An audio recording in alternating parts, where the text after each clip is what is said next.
Alors, bonsoir à tous. On ne va pas se présenter, vous allez voir que ce n'est pas la peine, parce qu'à la fin de la soirée, vous saurez à peu près tout sur nous.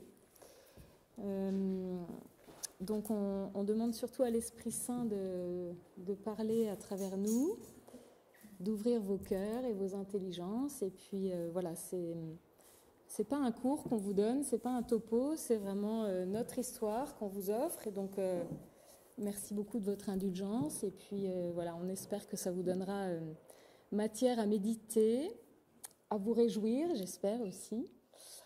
Et voilà. Alors, je vous propose de commencer en faisant un constat très simple, sur lequel j'espère qu'on devrait tous être d'accord et qui est un petit peu dans la lignée de la toute petite blague que vient de faire le frère. Quand je regarde Charlotte, je me dis, on est assez différents. Charlotte est une belle femme avec de jolis yeux, elle a un très joli sourire. Moi, je suis un homme, vous l'avez remarqué, j'espère, avec les attributs généralement associés à cet état d'homme. Je suis en bonne santé, j'ai quelques petits pets à droite à gauche, issus de mon histoire sportive en particulier. Bref, tout ça, c'est simple, c'est visible, c'est des choses qui sont qu'on ne discute pas, et ce sont des différences de nature sur lesquelles il n'y a absolument pas de débat, a priori. Depuis 20 ans qu'on est mariés, j'ai pu remarquer qu'il y avait un certain nombre d'autres éléments qui nous différenciaient, mais qui, eux, ne sautent pas aux yeux, a priori, et qui sont aussi liés à des écarts de nature entre Charlotte et moi. Alors, vous le savez, le corps de la femme est ainsi fait qu'elle reçoit l'homme en elle, elle accueille aussi l'enfant en elle pour devenir donc épouse et mère, alors que le corps de l'homme, lui, on dit plutôt qu'il est principe, il est origine, il va se donner à sa femme, et cette union, pour lui, elle va se passer à l'extérieur de son corps. Et la paternité, c'est aussi quelque chose qui est plutôt extérieur à lui. Pour certains, c'est même assez difficile de prendre conscience que l'on devient père. Moi, la conscience véritable de ce qui se passait dans la paternité, il m'a fallu 3 naissances pour que vraiment je réalise ce qui se passait. C'est qu'à la naissance de notre 3e enfant, que vraiment j'ai réalisé tout ce que ça impliquait, tout ce que ça amenait comme responsabilité nouvelle. Si je continue un petit peu sur ces différences de nature, et je décrirai un petit peu Charlotte en disant d'elle qu'elle s'intéresse à ce qui se passe à l'intérieur d'elle. Elle s'intéresse aussi aux enfants, elle s'intéresse aux autres, et elle a plutôt besoin qu'on s'intéresse à elle. En particulier dans tout ce qui concerne les états d'âme, les émotions, voilà, tout ce qui est d'ordre de la psychologie. On pourrait dire qu'elle est dans l'être. Elle se tourne vers l'intérieur des choses et des gens.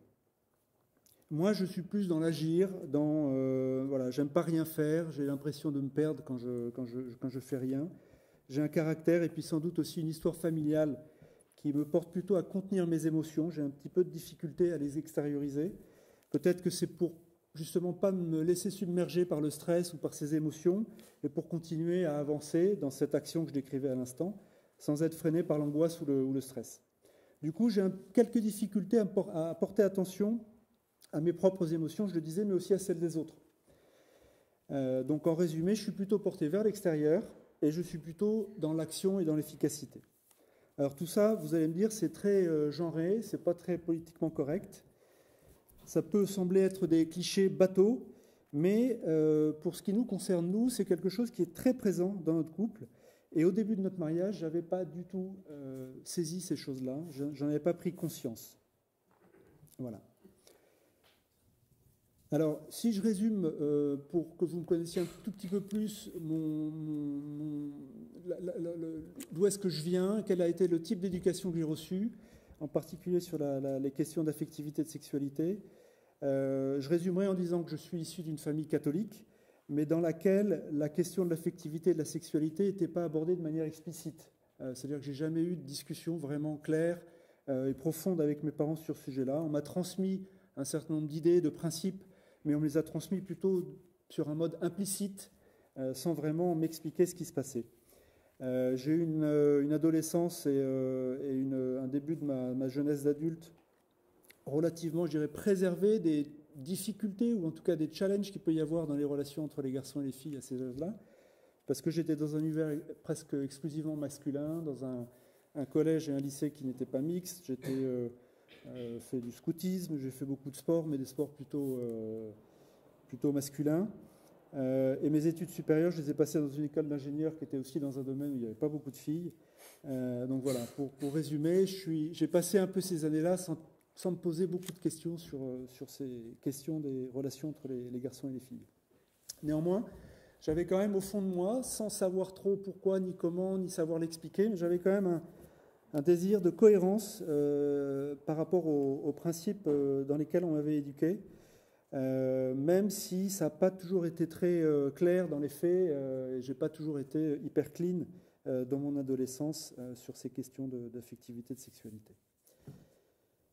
Voilà, donc je disais, au début de notre mariage, je n'avais pas perçu ce besoin qu'avait Charlotte, que je m'intéresse à elle en profondeur. Je ne comprenais pas non plus les questions. Elle me posait pas mal de questions en disant, alors, comment ça va? Dis-moi, est-ce que tu es content? Est-ce que tu es triste? Je ne voyais pas l'intérêt qu'il y avait à répondre à ces questions, parce qu'en fait, je ne me les posais pas moi-même, ces questions. Donc j'étais même un peu gêné. Pourquoi elle me demande tout ça?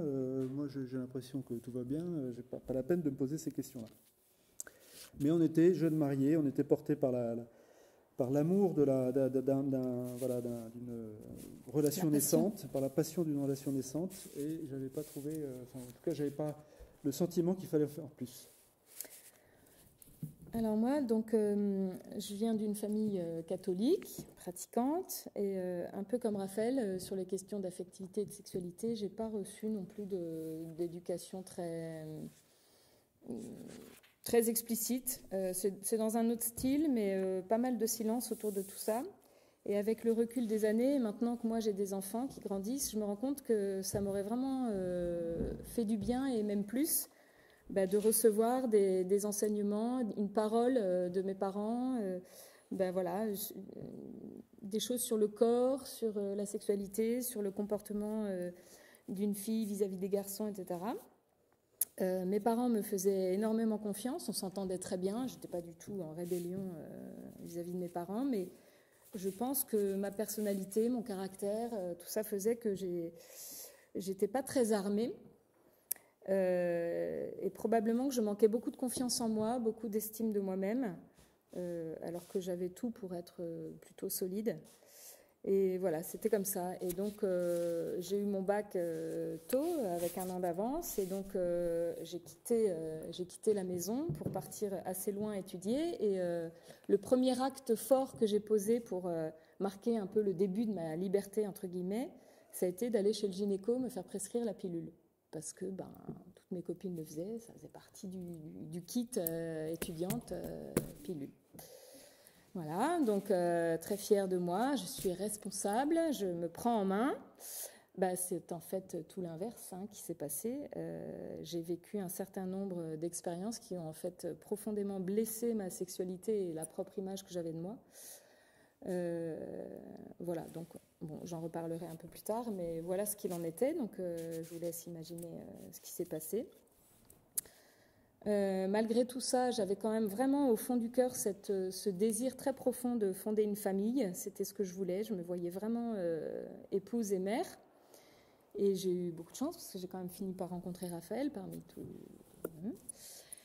Et quand on s'est préparé au mariage avec Raph, on voulait faire les choses bien. On avait un idéal tous les deux. On était cathos, voilà. Et donc on voulait fonder un foyer chrétien, donc cohérent avec notre foi.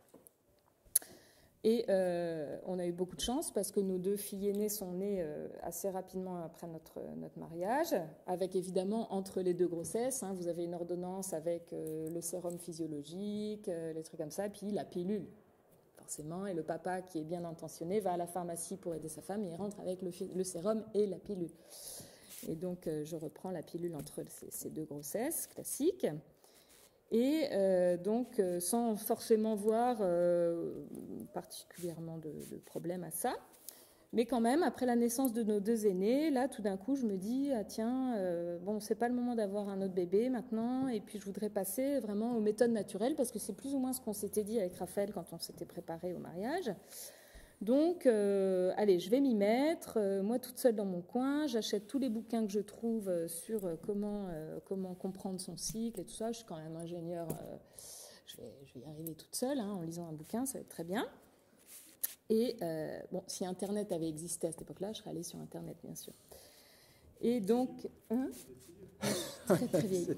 On n'a pas connu Jeanne d'Arc. Là, c'est la remarque tout de suite qui nous place dans le temps. Là, Internet n'existait pas. Donc, je décide de me mettre aux méthodes naturelles. Et pour cela, je me fais poser un stérilet au cuivre. Vous voyez bien la logique, non ? Ben si, pour moi, ça paraissait génial parce que je voulais me mettre aux méthodes naturelles. Bon, évidemment, il ne me fallait pas d'hormones. Qui dit hormones dit pas de cycle, donc je voulais observer mon cycle. Mais je ne voulais pas de préservatif non plus parce que franchement, le préservatif, c'est pas glamour du tout. Mais par contre, je voulais absolument un filet de sécurité imparable parce que j'avais une peur panique d'être enceinte à nouveau. Donc, ayant interrogé un peu autour de moi, le stérilet au cuivre m'apparaissait comme la solution idéale. Pas d'hormones, pas de risque de tomber enceinte. Le médecin m'avait dit oui, c'est parfait. Ça empêche les spermatozoïdes d'aller jusqu'à l'ovule. Très bien, nickel. Pas de problème de conscience puisque pas de possibilité d'avortement, etc. Donc, je me fais poser ce stérilet. Donc, c'est pour vous dire qu'à ce moment-là, vous voyez, c'est vraiment mon émotion qui a pris toute la place. Hein. Cette peur panique, cette violente peur d'être enceinte a pris toute la place. Et c'était comme une bouffée de peur de mourir. Et je manquais tellement de confiance en moi que je m'étais vraiment imaginé que ce stérilet allait m'aider le temps que je comprenne comment fonctionnaient mes cycles. Et moi, cette époque-là, donc j'avais toujours pas perçu le besoin de m'impliquer, en particulier de m'intéresser à l'intimité physiologique de Charlotte, à ce que j'appelle sa fécondité secrète. Je lui avais donné mon accord pour se lancer sur cette voie des méthodes naturelles et je pensais que c'était suffisant. J'imaginais, en ayant donné cet accord-là, que j'avais fait ma part de boulot, ma part de responsabilité. Et donc je lui ai rien dit quand elle a fait ce choix de se poser un stérilet soi-disant comme filet de sécurité. Je me suis même pas renseigné pour savoir ce que c'était qu'exactement un stérilet, quels étaient les modes d'action, etc. Je n'ai pas non plus cherché à l'aider quand j'ai vu qu'elle commençait à s'observer pour démarrer ces méthodes naturelles qui supposent une observation d'un certain nombre de cycles, de signes physiologiques. Et c'était un petit peu difficile pour Charlotte de faire ces observations. Bon, donc je n'ai pas cherché à l'aider. Elle avait des cycles assez longs, assez compliqués. En fait, je pensais que tout ça, c'était de la pure physiologie, de la biologie intérieure, on va dire. Je ne voyais pas ce que je pouvais faire. C'est pas quelque chose qui se démonte d'une femme. On ne peut pas aller regarder à l'intérieur comment ça fonctionne. Je suis très bricoleur et je suis ingénieur en mécanique, donc j'aime bien comprendre le mécanisme de fonctionnement des systèmes. Mais là, il n'y avait rien à faire. Donc voilà, je restais à ma place et je pensais que ma place était à côté, mais pas dans le sujet. Et puis quand il s'agissait de faire abstinence, puisque l'observation de ces méthodes naturelles suppose des moments d'abstinence pendant les périodes dites fécondes et qu'on souhaite espacer les naissances, et ben moi je préférais me tourner vers l'extérieur, je faisais attention à surtout pas trop m'approcher d'elle. Voilà, c'était la méthode que j'avais trouvée pour gérer mon désir d'union, puisque évidemment j'avais toujours... oui, parce qu'on s'entraînait à vivre pour de vrai les méthodes naturelles, avec de l'abstinence et tout. Voilà. Donc après quelques semaines, je tiens bien mon petit tableau d'observation tous les jours et tout ça, et puis au bout de quelques semaines, certains signes me rappellent vaguement quelque chose. Je fais un test de grossesse qui s'avère positif. Bon. Alors là, mes émotions passent par toutes les couleurs de l'arc-en-ciel, de l'angoisse à la joie. Tiens, c'est bizarre, alors que j'étais soi-disant paniquée à l'idée d'avoir un bébé. Bon, coup classique, ambivalence de la femme devant la grossesse, devant l'enfant. Bon, et puis le temps que je prenne rendez-vous, que j'aille voir un médecin, etc. Après quelques jours, en fait, j'ai la déception de constater que ce bébé a tiré sa révérence. Je perds ce tout petit bébé au début de sa vie. Et le médecin que je vois me dit, vous voyez bien, madame, c'est la preuve que vous ne pouvez pas vous en passer de ce stérilet, puisque regardez, vous avez beau faire tous vos efforts, là, ça ne marche pas du tout votre truc, donc en attendant d'être parfaitement au point, gardez-le, ce stérilet. Ah oui, si le docteur l'a dit, je fais ce que le docteur me dit, très bien. Je fais ce que le docteur me dit, je ne parle pas à mon mari voilà. Et donc, je continue à le porter sans consulter Raphaël. Je fais le raisonnement, comme beaucoup de femmes, les questions, les réponses, les interprétations, tout ça. Et moi, je n'ai pas cherché à se comprendre quand, sur cet épisode, quand Charlotte m'a expliqué que cette grossesse sous stérilet prématurément interrompue était soi-disant une fausse couche. Je n'ai pas du tout pris la mesure de la responsabilité que j'avais portée en particulier sur la perte de cet enfant. Responsabilité dont j'avais démissionné, puisque je ne m'étais pas intéressé à cette question, et que j'avais laissé seul à Charlotte, je l'avais laissé porter seul cette responsabilité-là pendant plusieurs années. Moi, j'étais toujours tourné vers cet extérieur dont je parlais tout à l'heure, vers l'ailleurs, vers mon travail, vers le fait de faire tourner la boutique pour que la petite famille qu'on avait déjà tourne bien, et je n'étais pas assez tourné vers ma femme, vers Charlotte. Et je pensais qu'en me focalisant sur cet extérieur, sur ce boulot, sur tous les aspects sociaux de la famille, je pensais que je faisais mon job et que j'étais dans ma vocation de mari et de père de famille, alors qu'en réalité, j'étais littéralement en train de passer à côté de ma femme. Alors moi, je continue l'histoire, parce que donc l'été suivant, quelques mois plus tard, on confie nos filles à tes parents et puis on se fait un petit week-end en amoureux. À l'époque, il y avait une belle moto, donc on part à moto. Et puis on se fait un petit week-end. Et très bien, elle allait. Puis au retour, en fait, on a un grave accident. Et j'ai vraiment frôlé la mort, en fait. Et donc je me retrouve à l'hôpital, un peu cassée de partout, et on me passe vraiment tout le corps au rayon X parce que j'avais des fractures à droite à gauche. Et j'avais notamment plusieurs fractures au niveau du bassin.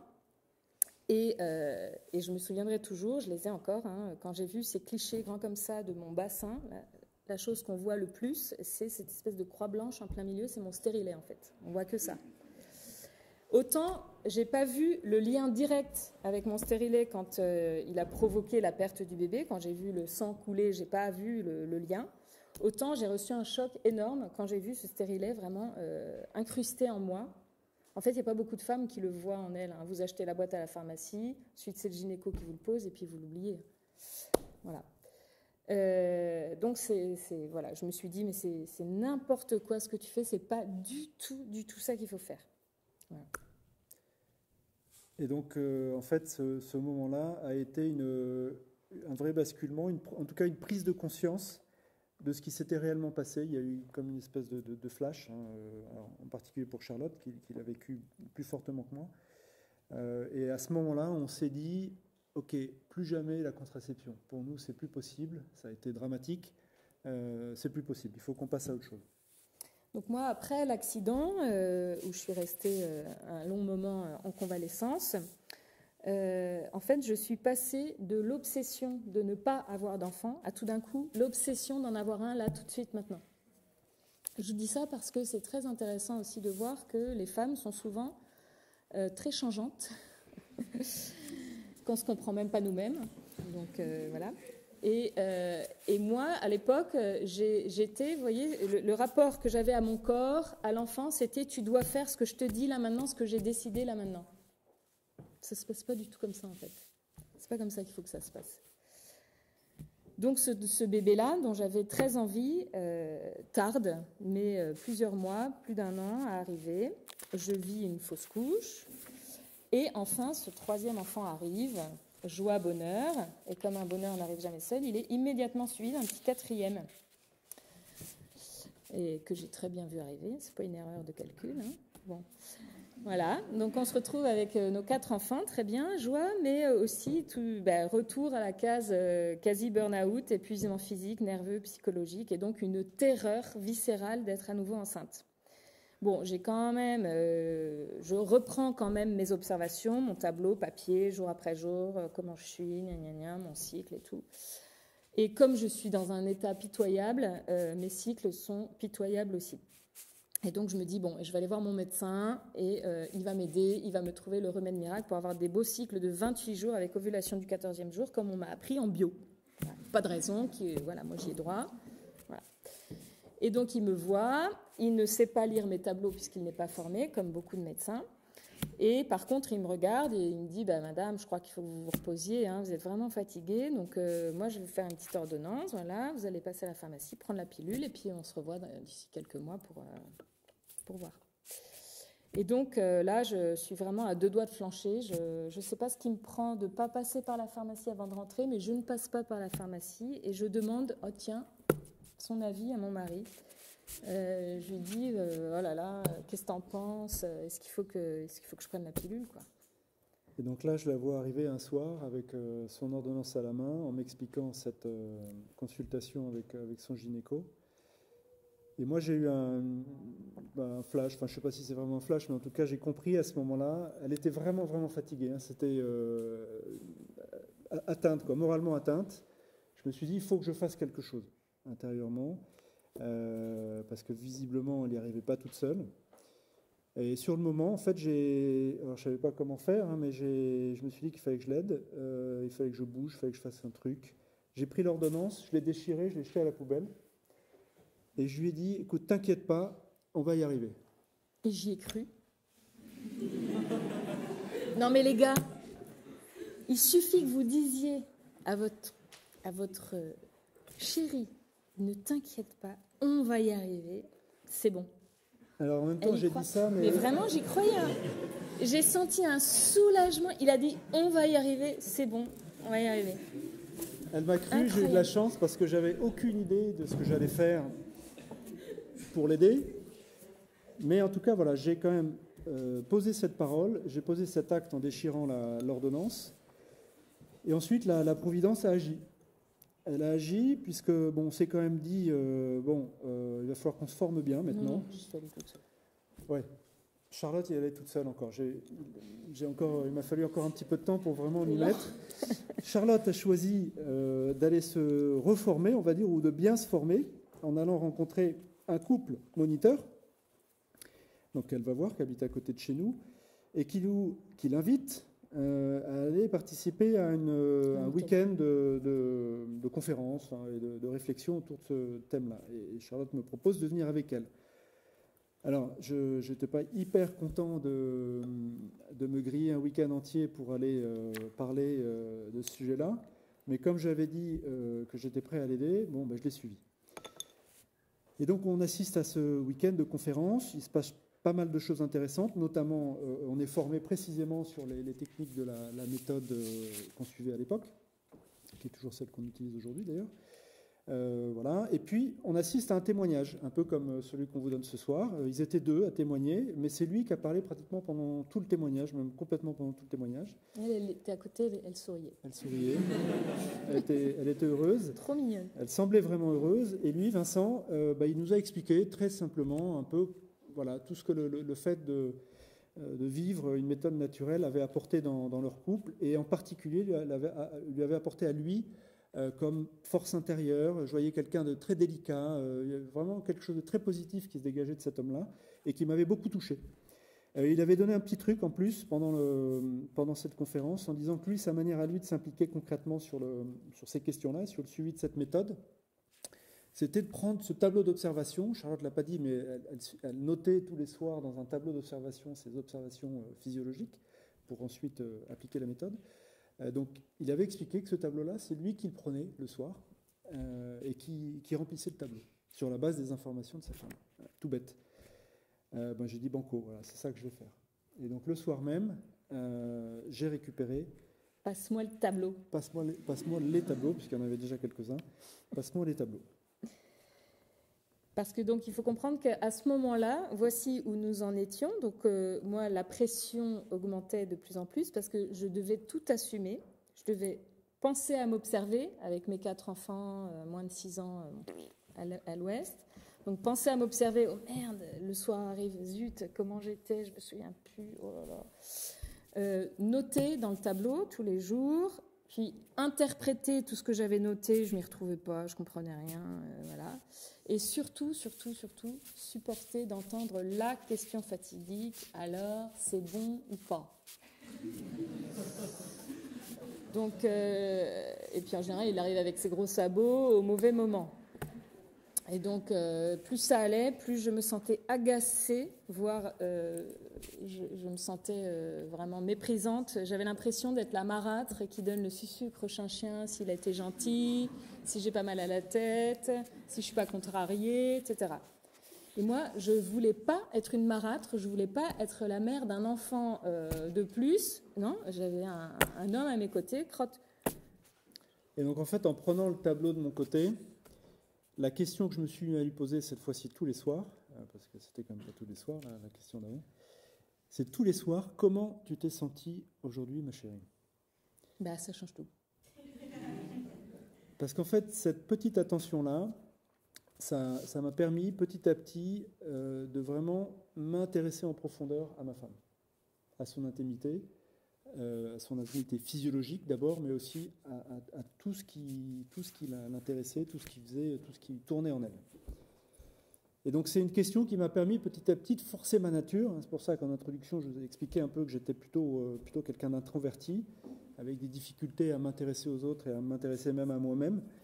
Donc forcer cette nature-là et de m'intéresser vraiment à Charlotte.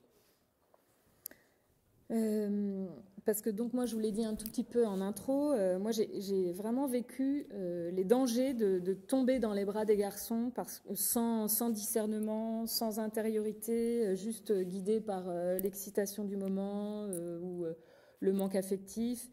Et j'ai vraiment été trompée par cette envie que j'avais de capter, de séduire, d'être désirée, de voir ce désir dans le regard de l'autre. Je manquais cruellement de confiance en moi et puis je cherchais à tout prix à paraître cool, pas trop coinsos, à être appréciée, etc. Mais je me trompais lourdement, quoi. C'est exactement l'inverse que j'obtenais parce que plus ça allait, moins j'étais respectée parce que je ne me respectais pas moi-même.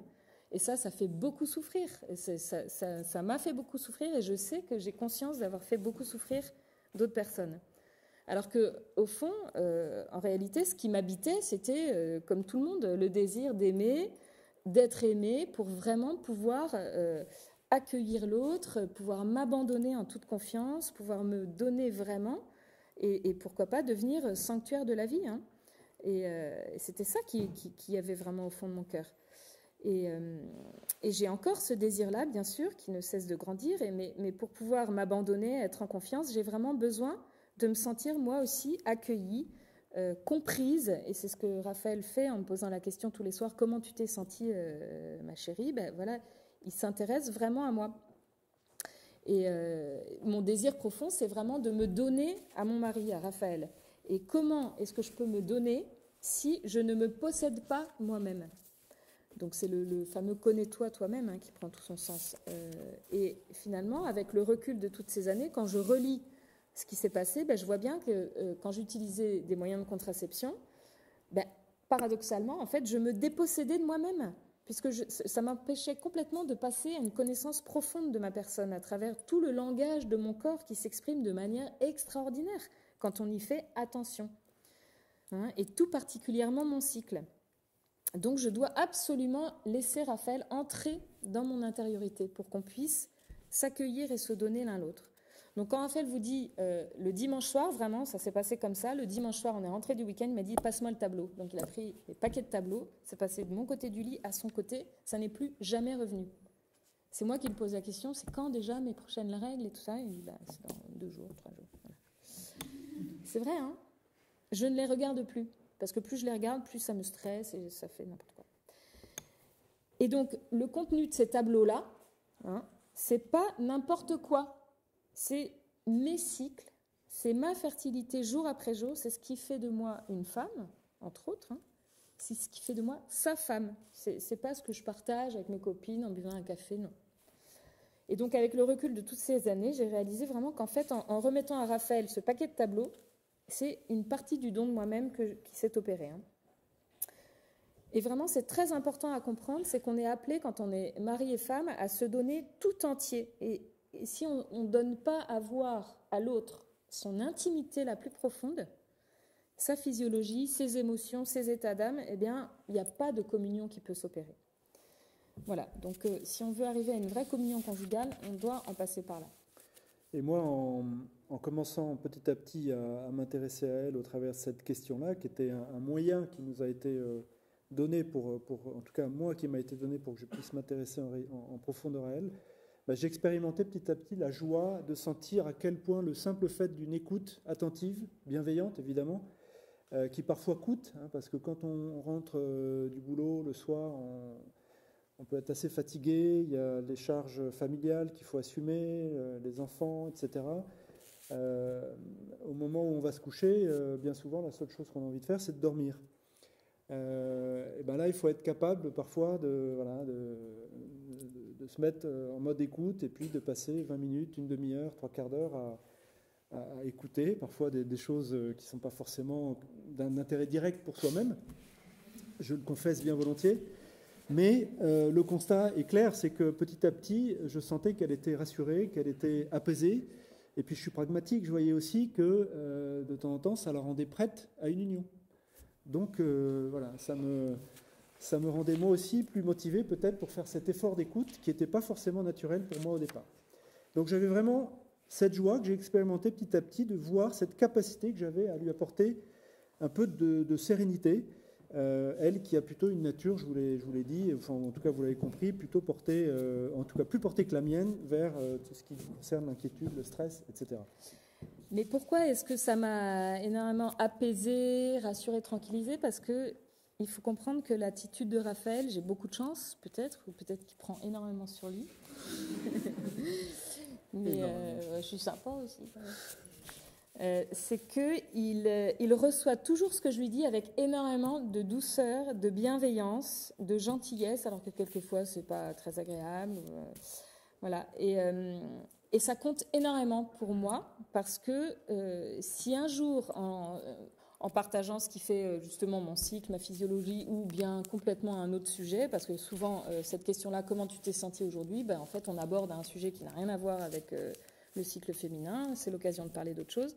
Mais si un jour il avait soupiré comme ça, levé les yeux au ciel en disant voilà, comme ça m'aurait complètement bloqué en fait. Et je me serais trouvée mortifiée et ça aurait probablement eu des conséquences. Voilà, il aurait fallu beaucoup d'efforts pour revenir dans le dialogue. Donc ce que je veux dire, c'est que moi je suis assez révoltée quand j'entends des copines à moi me dire oh là là, méthode naturelle, mais attends, mon mari, tu comprends, je ne peux pas lui en parler. Ah non, c'est beaucoup trop dur pour lui, etc. Or, souvent, le sujet n'a même pas été abordé. Elles en ont même pas parlé, elles n'ont même pas exprimé leurs besoins à leur mari. Elles ont fait comme d'habitude, les questions, les réponses, les interprétations, au lieu de tout simplement dire, voilà, j'aimerais qu'on parle de ce sujet-là, j'en ai besoin, voilà, tout simplement. Voilà, alors un élément aussi assez évident que j'ai pu constater après quelques semaines ou mois de ce changement, c'est que la pression qui pesait entièrement sur ses épaules a fini par se relâcher. Hein. Là, c'est de la mécanique. Hein. Quand on exerce une pression sur une surface plus importante, elle est plus facilement supportable. Donc là, elle était répartie sur nos deux paires d'épaules, donc c'était beaucoup plus tenable. Et comme par magie, son cycle s'est stabilisé, je dirais. Il est devenu plus simple à observer, plus simple à interpréter, plus simple à suivre. Donc on a vraiment vu, là, on a vraiment constaté le lien qu'il y a entre la psychologie, la physiologie, les interactions psychosomatiques qui peuvent se passer, en l'occurrence là, dans le corps d'une femme. C'était quand même assez... Alors ça ne s'est pas fait non plus en 2 semaines, mais voilà, au fur et à mesure du temps, les choses se sont stabilisées. Aujourd'hui, la physiologie de Charlotte n'a rien à voir, et ses cycles n'ont rien à voir avec ceux qu'elle avait durant ces années-là. Parce que c'est vrai que pendant un long moment, mon cycle, c'était vraiment mon ennemi numéro 1, en fait. Parce qu'il ne faisait pas du tout ce que je voulais, ce que j'avais décidé moi. Et comme j'avais des cycles compliqués, ça signifiait des périodes d'abstinence longues, parce qu'il ne s'agissait pas d'avoir un autre bébé à ce moment-là. Et donc, quand le soir arrivait, que j'attendais la fameuse question « Comment tu étais aujourd'hui ?», je finissais par avoir peur de lui répondre parce que je me sentais coupable. Oh là là, qu'est-ce qu'il va dire ? C'est encore comme ci, comme ça. Et ça me rendait même agressive. Jusqu'à ce que Raphaël, un jour, me dise « Mais dis-moi, comment tu étais aujourd'hui ? T'inquiète pas, je ne vais pas te sauter dessus, je ne vais pas t'en vouloir. Je sais bien que tu n'y peux rien, tu ne contrôles pas le moment de ton ovulation. T'inquiète pas. » Ça paraît ridicule, hein. Mais je crois qu'une femme a besoin d'entendre ce genre de choses. Ne t'inquiète pas, je ne vais pas te sauter dessus. Vous voyez comme on interprète tout, nous ? On plaque sur les autres nos propres difficultés. Donc, voilà, et c'est juste par le regard de Raphaël, son attention quotidienne, gratuite, patiente pour mon cycle, que petit à petit, j'ai commencé à m'adoucir moi-même et à accepter que mon cycle soit tel qu'il est, et non pas celui de 28 jours avec ovulation de 14e jour. J'ai jamais eu ça. Et d'ailleurs, puisque mon époux ne juge pas mon cycle, pourquoi est-ce que moi je le jugerais? Donc, il faut quand même voir qu'il y a quand même un énorme paradoxe, hein, parce que c'est quand même mon intimité, c'est mon corps, c'est mon cycle, mais j'en ai pas du tout une compréhension claire. Personne n'a une compréhension claire de son cycle. Ça n'existe pas. Personne, quand on vous dit les méthodes naturelles, il faut bien se connaître. Personne ne se connaît comme ça a priori. Je suis moi-même face à mon propre mystère, en fait. Et j'ai besoin de Raphaël qui a vraiment quelque chose à m'apprendre sur moi-même et réciproquement. Hein, Raphaël m'aide à m'apprivoiser, à me connaître pour mieux me donner. Et cette communication par les mots, elle est indispensable pour parvenir à la communion. C'est ce que je disais tout à l'heure. Je donne un petit exemple, excuse-moi, je t'interromps, un petit exemple, une petite anecdote. Quand j'ai commencé à noter les tableaux et que je demandais à Charlotte comment elle s'était sentie, elle me donnait c'était des romans, j'avais des droits à des observations voilà, tous les jours. À un moment donné, je lui dis calm down, reviens un peu sur terre, je vais te donner une shortlist, tu vas avoir droit à 10 mots. 10, t'en veux 12? Vous me prendre pour une débile mentale. Non, mais c'est pas évident. C'est pour illustrer ce que Charlotte vient de dire, où je l'ai aidé un peu à reprendre pied. Si les hommes avaient des cycles, ce serait pire. Hein. Seigneur, il n'aura pas mis de cycle. Eh bien justement, il ne nous a pas mis de cycle pour qu'on ait cette capacité à peut-être garder un peu les pieds sur terre. Et voilà, donc je lui ai donné une petite shortlist, et ça, je pense que ça l'a aidé aussi à analyser les choses avec un peu plus d'objectivité. Moi, j'ai compris que tant que je reste seule face à moi-même, je suis empêtrée dans mes émotions, dans mes imaginations, etc. Et j'ai vraiment besoin de Raphaël pour être dans la réalité, pas que sur mon cycle, hein, d'ailleurs. Bon, c'est ça qui fait la richesse de notre couple aussi. Il faut bien un peu quelqu'un d'artiste. Donc moi, j'apprends quand même beaucoup sur moi-même, sur l'influence de ma physiologie sur mon état d'esprit, etc. Ça veut dire aussi que l'inverse est vrai. Je pense que Raphaël apprend aussi beaucoup sur lui-même. Bon, j'en parlerai après. Voilà, et donc ça me permet de, petit à petit, arriver à vivre de mieux en mieux avec ma physiologie et non contre elle. C'est ça qui est fécond.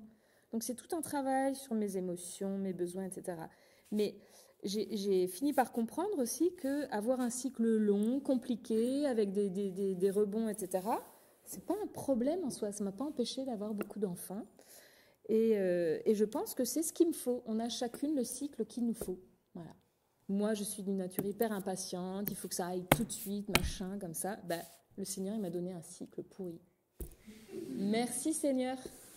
Parce que je suis obligée d'être accrochée à mon tableau jour après jour, de le voir se dérouler. Je note ce qui se passe, je note mes états d'âme, mes migraines, mes petits machins. Eh bien, c'est génial. Je vois le déroulement de ma fertilité. Ça me permet d'apprivoiser le temps long, le quotidien, le temps présent. Voilà. Et de ne pas être dans des élucubrations d'imagination. Et donc, notre communion conjugale, elle grandit vraiment. Il faut vraiment comprendre que communier, c'est se communiquer. C'est ce que vous avez à apprendre à faire. Vous êtes encore jeune, vous n'êtes pas encore marié, etc. Mais si vous avez cette vocation au mariage, qui est une très grande vocation, il faut viser vraiment cette communion conjugale, c'est-à-dire partager vraiment ce qui fait votre cœur. Et pour pouvoir le partager, il faut être en connexion, il faut l'accueillir, il faut le connaître, ce que vous avez à l'intérieur de vous-même. Donc, voilà. Et si on veut vraiment être dans la vérité, on doit parvenir à cette communion pour être dans le don réel. Hein. Parce que l'union sexuelle, l'union des corps, elle doit vraiment exprimer ce don total. Je me donne à toi, je me communique à toi tout entière, sans aucune barrière, sans aucun tabou, parce qu'on sait qu'on est dans la confiance l'un envers l'autre, dans la communion des cœurs, avant d'être dans la communion des corps. Et ça, c'est long. Ça ne peut pas se faire en 2 secondes. Voilà.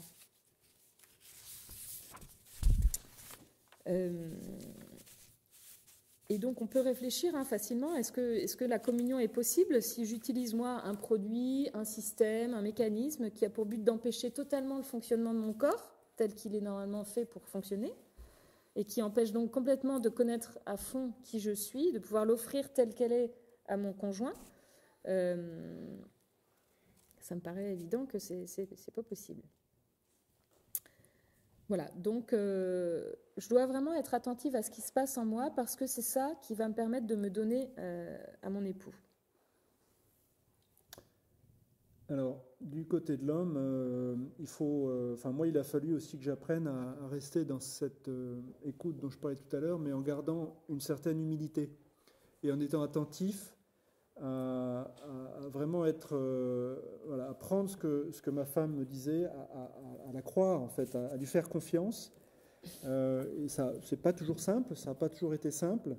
On a d'ailleurs fait l'expérience d'un cycle il y a quelques années où j'étais absolument persuadé, et en fait, a posteriori, je me suis rendu compte que c'est surtout que j'en avais très envie, j'étais persuadé donc que le jour de son ovulation était passé. Et donc ça voulait dire potentiellement qu'on pouvait, on rentrait dans une période où on pouvait de nouveau avoir des unions, puisque dans cette période-là, on avait plutôt un désir d'espacer la naissance, ou en tout cas d'attendre pour une nouvelle naissance. Charlotte m'avait dit qu'elle doutait par rapport à ces observations, elle n'était pas tout à fait sûre d'avoir passé ce moment clé. Mais j'ai un petit peu forcé les choses et bingo, ça nous a permis d'avoir la joie d'accueillir notre dernier enfant. Et voilà, donc je prends cette petite anecdote pour vous montrer qu'il est quand même nécessaire de rester dans une relation vraiment équilibrée, d'humilité, d'écoute et de partage, et que l'un ne cherche pas à prendre le pas sur l'autre, que ce soit l'homme vis-à-vis de la femme ou la femme vis-à-vis de l'homme, mais qu'on reste bien à égalité, qu'on partage ces informations, là en l'occurrence une information sur la physiologie et où est-ce qu'on en est dans ce cycle de la fécondité, et qu'on puisse avancer ensemble en partageant cette responsabilité. Mais comme la confiance avait beaucoup grandi l'un dans l'autre, dans la méthode, en Dieu, et qu'on a parfaitement compris l'arrivée de ce bébé, ça s'est fait dans la douceur, et notre Zélie, elle est trop mignonne. Et je voulais aussi évoquer un autre élément, si je reviens un tout petit peu à ce moment où j'ai pris le tableau et où j'ai appris petit à petit à écouter ma femme, à m'intéresser à elle. J'ai fait assez rapidement un constat, je l'ai un petit peu évoqué tout à l'heure, mais je voudrais en redire deux mots qui sont quand même assez intéressants, qui peuvent être instructifs pour vous, messieurs. C'est que j'ai constaté qu'il y avait un parallèle étonnant entre la courbe de cette fécondité, on a l'habitude de la dessiner comme une courbe qui monte vers le sommet qui est l'ovulation, qui est le moment où le couple va être fécond. Donc un parallèle entre cette courbe et ses états d'âme, ses états psychologiques. Et aussi sa libido, c'est-à-dire son désir d'union. Tout ça montait crescendo en même temps que sa physiologie. Et descendait très brutalement en même temps que sa physiologie aussi. Parce qu'il faut savoir qu'après l'ovulation, hormonalement, je ne vais pas vous faire un cours là maintenant, mais il y a une chute brutale d'une hormone qui s'appelle l'œstrogène, qui est l'hormone dite de la féminité. Donc c'est comme si, pouf, tout d'un coup, la femme passait d'un état de femme à un état de mère, pour symboliquement essayer de vous expliquer les choses, mais de manière très concrète et très prosaïque, ça se traduit notamment par une chute assez brutale de la libido. Et ça se traduit aussi par un changement assez brutal des états d'âme, et puis d'un jour à l'autre, on se fait engueuler, sans trop savoir pourquoi. Et avant que je suive ces tableaux, j'avais du mal à comprendre ces sautes d'humeur. Je ne comprenais pas bien d'où ça venait. Tout d'un coup, alors que la veille, c'était super, on est dans une relation hyper fluide, boum, tout d'un coup, on s'en prend plein la tête. Qu'est-ce que j'ai fait? J'ai oublié de sortir des poubelles. J'ai dû louper un truc là pour me faire engueuler comme ça ce soir. Non, je dis ça en rigolant, mais voilà, j'ai quand même vraiment compris qu'il se passait des choses qui comment dirais-je, influaient fortement sa psychologie. Et du coup, moi, ça m'a beaucoup aidé dans ma relation avec ma femme pour comprendre qu'il se passait ça, comprendre un certain nombre de choses qu'auparavant j'avais du mal à saisir. Et par rapport à la gestion de la libido, ça m'a aussi aidé à adopter la bonne attitude. Quand on est dans des périodes où on veut différer une naissance, différer l'arrivée d'un nouvel enfant, qu'on arrive dans ces périodes de fécondité où je sais que sa libido va monter de plus en plus fort, où elle va avoir un fort désir d'union, moi qui ai une physiologie stable, hein, puisque nous les hommes on n'a pas de cycle, j'ai petit à petit compris qu'il fallait que je fasse attention à mes gestes. Il fallait que je fasse peut-être plus dans le registre de la tendresse, du dialogue, plutôt que dans le registre plus physique des touchés ou des choses voilà, peut-être un peu plus sensuelles. Et à contrario, quand on arrivait dans cette période où l'ovulation était passée, où on allait enfin pouvoir se retrouver, et que j'avais en face de moi une femme qui avait plus du tout envie qu'on se retrouve, au début j'étais un peu désarçonné, mais petit à petit j'ai compris que c'était pas du tout un manque d'amour ou qu'elle m'en voulait pour telle ou telle chose, c'était simplement que physiologiquement elle était plus portée par ses hormones. Donc moi j'avais un rôle à jouer. Et petit à petit, j'ai compris en gros qu'il fallait que je fasse un peu le prince charmant qui aille chercher sa princesse dans la tour entourée de barbelés. Voilà. Pour aller réveiller cette princesse un petit peu endormie. Quoi. J'aime bien en fait prendre la comparaison de l'image de la météo. Je suis assez marin, j'aime beaucoup naviguer. Et quand on part naviguer, on prend toujours la météo. On ne part pas sans savoir s'il va faire beau, s'il va y avoir du vent, si ça va être calme, etc. etc. Là, le tableau, ça me donne la météo de ma femme et je sais beaucoup mieux quelle taille de voile il faut que je sorte ou quelle attitude il faut que j'adopte. Et alors avec ça, je ne vous raconte pas comme mon mari a grandi à mes yeux, les amis. Je suis passée d'un certain mépris, comme je vous disais tout à l'heure, à une admiration, une reconnaissance et vraiment j'ai été moi-même étonnée parce que c'est pareil, hein, les femmes on s'imagine toujours un tas de choses, mon mari tu comprends il a des gros besoins, il va pas pouvoir attendre, etc. Là je peux dire qu'en fait c'est souvent moi qui ai le plus de mal à me contrôler quand on est en période d'ovulation parce que mon désir monte vraiment très fort. Et je suis fragile à ce moment-là. Et j'ai vraiment besoin d'un homme costaud à mes côtés qui freine un peu le truc et qui sache bien où j'en suis plutôt que d'arriver avec ses gros sabots et là, c'est bon ou pas. Donc je suis vraiment passée à une reconnaissance, à une admiration pour mon mari. Et les femmes, nous, on a besoin de ça. On a besoin d'admirer et d'être pleine de gratitude pour notre mari. Et ça fait énormément grandir l'amour. Et je constate aussi, avec le recul, un processus impressionnant de guérison intérieure. Parce qu'avec tout ça, avec tout ce qu'on vous raconte là, petit à petit, je commence à comprendre que je suis une femme et que c'est beau d'être une femme. Et que je suis aimable parce que je suis une personne digne d'amour et non pas parce que je donne du plaisir sexuel à un homme. Oui, faut vraiment se le dire. Voilà.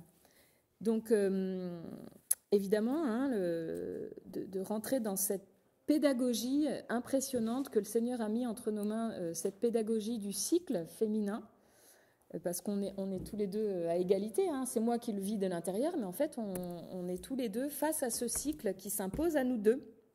Et donc, à certains moments, quand on juge qu'on n'est pas capable d'accueillir un nouvel enfant, eh bien, on doit vivre des moments d'abstinence, de continence, d'attente. Et ça a été pour nous un processus assez long, parce qu'on n'a pas vraiment appris à le vivre. Et il y a eu des moments vraiment ardus. Oui, c'est ce que je disais tout à l'heure. Moi, au départ, ma manière de faire, c'était de m'écarter, en gros, hein, symboliquement, mais aussi physiquement. Quand on se couchait le soir, je me tournais dans l'autre sens. Et j'essayais de m'éloigner un peu de la tentation. Ouais. Et moi, je l'ai aidé à voir qu'au contraire, dans ces moments-là, j'ai besoin physiquement de le sentir, qui me touche, qui me serre dans ses bras musclés, qui me regarde, qui me parle. Parce que je dis, si tu ne me touches pas, si tu ne me regardes pas, si tu ne me parles pas, etc., je ne vais jamais ovuler, quoi. C'est pas possible. J'ai l'impression d'être intouchable, regardable, etc. Et moi, je dis, ok, d'accord, mais il y a des limites qu'il ne faudra pas dépasser parce que sinon, je ne serai plus capable de gérer, de freiner. Voilà, on vous dit ça un petit peu en rigolant parce que aussi, petit à petit, c'est l'humour aussi qui a permis un petit peu de dédramatiser ces moments-là quand on avait quelques difficultés. Et petit à petit, on a vraiment appris à gérer ces périodes-là comme un véritable moment particulièrement propice pour développer un langage d'amour un petit peu différent que celui qui est plus sensuel, Donc un langage d'amour plutôt centré sur la tendresse, sur les paroles. Parce qu'en fait, à ce moment-là, ça c'est une relecture qu'on fait, on ne s'en rend pas compte sur le moment, mais on se dit que les paroles qu'on échange, en ayant clairement posé les règles du jeu qui dans ces moments-là, consistent à dire il n'y aura pas d'union, les paroles qu'on va échanger, elles sont donc plus riches parce qu'il n'y a pas d'arrière-pensée. On n'est pas en train de se dire « Ah, il me dit ça pour obtenir ça ». Non, là, les choses sont gratuites, on échange, on se parle, sans aucune arrière-pensée d'avoir une union sexuelle derrière. Donc on est dans la gratuité, en fait, d'une certaine manière. Et par tous ces mots, ces attentions, on peut vraiment dire à l'autre, et l'autre le reçoit avec beaucoup plus de richesse, je pense, je t'aime, je tiens à toi, tu es une personne précieuse. Voilà, ce genre de message passe particulièrement dans ces moments de difficulté où on est ensemble, hein, c'est comme une montagne qu'on gravit ensemble, et en fait on est heureux de le faire, hein, et d'une certaine manière, je crois que c'est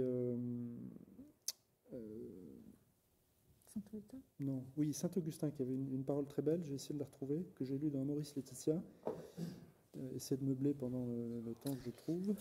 Non, mais c'est vrai qu'il faut faire attention, vous, entre amis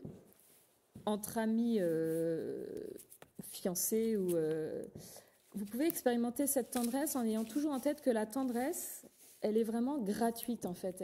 Il n'y a pas du tout de mainmise sur l'autre, c'est vraiment pour signifier à l'autre qu'on tient à lui, mais vraiment sans aucune gêne. Il ne doit pas y avoir de désir sexuel qui monte là derrière, parce que ça veut dire que là, on commence déjà à aller sur un terrain qui est sur une relation qui n'est plus ajustée en fait. Et donc, apprendre la tendresse, nous, ça a mis du temps, quoi. On était un peu handicapés là-dessus. Et donc aujourd'hui, dans notre société ultra sexualisée, où tout geste est un peu empreint de soupçons, etc., il faut purifier notre regard, purifier nos gestes, et puis apprendre à montrer à l'autre qu'on tient à lui, hein, même entre amis tout court, en étant attentif à ce qu'il aime, à ce qui l'intéresse, à ce qui lui fait plaisir, mais sans chercher de retour, sans chercher voilà. Donc j'ai retrouvé ce passage que je voulais vous lire. Donc c'est dans Amoris Laetitia, l'article 130. Je vous invite d'ailleurs ceux qui sont intéressés à lire cette exhortation apostolique. Elle est très très belle, en particulier les chapitres 4 et 5 sur l'amour humain. Le Saint-Père dit des choses vraiment magnifiques. Comme le disait saint Augustin, plus le danger a été grand dans le combat, plus intense est la joie dans le triomphe. Et donc là, c'est le Saint-Père qui continue. Après avoir souffert et lutté unis, les conjoints peuvent expérimenter que cela en valait la peine. Parce qu'ils sont parvenus à quelque chose de bon, ils ont appris quelque chose ensemble, ou parce qu'ils peuvent mieux valoriser ce qu'ils ont. Peu de joies humaines sont aussi profondes et festives que lorsque deux personnes qui s'aiment ont conquis ensemble quelque chose qui leur a coûté un grand effort commun. Alors, c'est des paroles qui peuvent sembler un peu théoriques, mais je vous assure que nous, c'est exactement, quand j'ai lu ça, je me suis dit, c'est exactement ce qu'on vit. Avec cette épreuve que l'on vit ensemble, ça reste une épreuve, le moment de la continence, mais avec cette joie très forte, très profonde, lorsqu'on a passé cet effort en commun et qu'on peut se retrouver quelques jours plus tard. Donc c'est vraiment, Charlotte le disait, ce cycle, c'est quelque chose, une pédagogie divine qui est magnifique. On est vraiment à l'opposé de la routine, à l'opposé de... voilà, on est vraiment au contraire, ces périodes permettent d'une certaine manière de concentrer l'amour pour le rendre encore plus fort et encore plus beau, que j'oppose donc à on va dire une relation, par exemple sous contraception, où ça va être plutôt open bar un peu quand on veut tout le temps. Mais là, on court le risque de perdre cette concentration d'amour et de rentrer dans quelque chose de routinier. Voilà, et donc vraiment, ça en vaut la peine. Ça vaut vraiment la peine, même au niveau purement humain, de se battre pour cette pureté, pour cette chasteté, pour cette attente, parce que on est vraiment fait pour ça, pour un amour vraiment authentique qui prend toute la personne, et le Seigneur nous le rend au centuple, vraiment. Et donc ce chemin a été long, a été difficile, parce qu'il est exigeant pour nous, et c'est vrai qu'on est un peu dans le même bateau. Vous vivez vous vivez ça parce que vous êtes encore jeune, etc. Et vous êtes évidemment soumis à des désirs, à des passions, etc. Parce que c'est normal, c'est humain. Mais il ne faut pas croire qu'une fois marié, hop, c'est génial, c'est nickel, ça se passe bien, sans difficulté, on peut faire ce qu'on veut quand on veut, c'est top. Pas du tout, pas du tout. On est rarement en phase. On est... Hein ?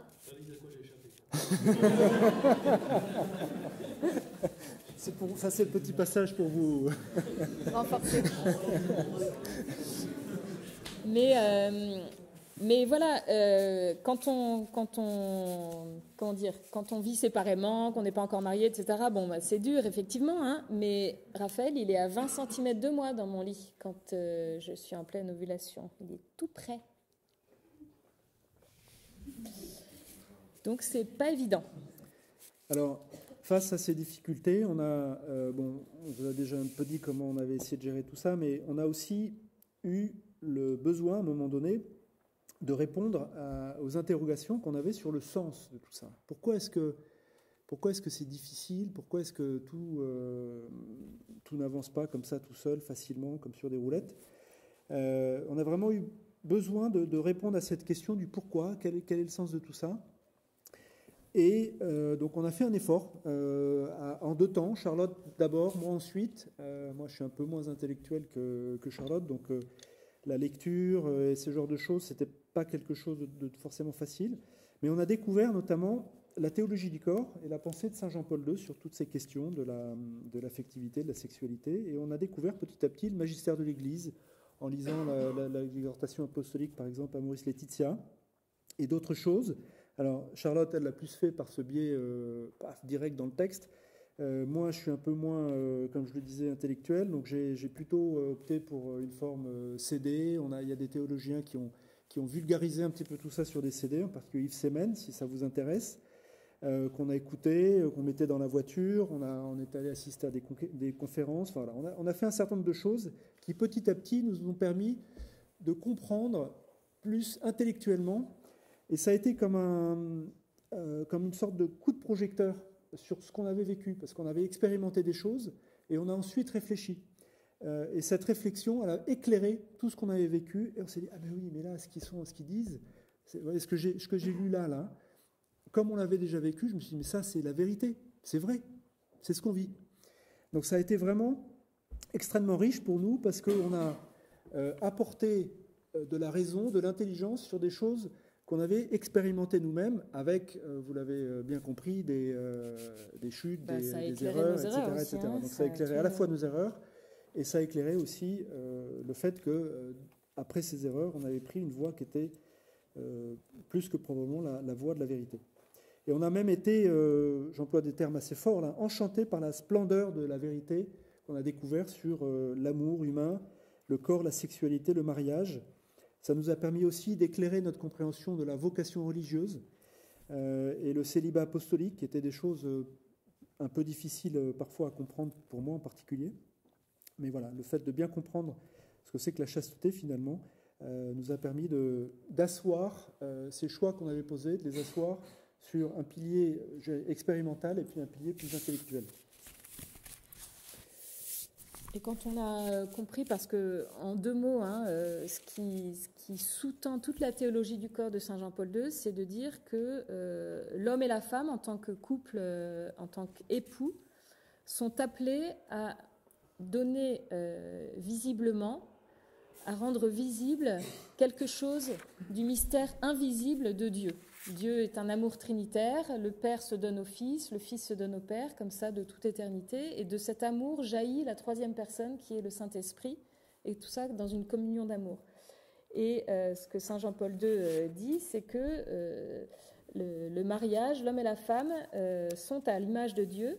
Et à quel moment ils sont potentiellement le plus à l'image de Dieu, c'est dans l'union sexuelle. Quand on a entendu ça, on s'est dit « waouh, ah ouais ». Et pourquoi ? Parce qu'en fait, il y a cette notion de 2 personnes, on peut faire le parallèle entre le Père et le Fils, de 2 personnes qui s'aiment, qui se donnent l'une à l'autre, et de cet amour naît potentiellement l'arrivée d'une 3e personne. Voilà. Donc voilà. Donc on peut être à l'image de Dieu pour peu qu'on vive vraiment cette union dans la vérité, en totalité, avec fidélité, pour toujours. Donc c'est les promesses qu'on échange le jour du mariage. Il n'y a que comme ça qu'on est vraiment dans un acte sexuel parfaitement humain, parfaitement vrai, parfaitement total. C'est énorme, hein? Voilà, donc maintenant, on va aller assez rapidement... Oui, alors, je dis 2 mots rapides quand même pour dire, parce que vous n'ayez pas l'impression que dans cet échange qu'on a eu, Charlotte a été la seule à progresser ou à marcher vers une meilleure compréhension d'elle-même.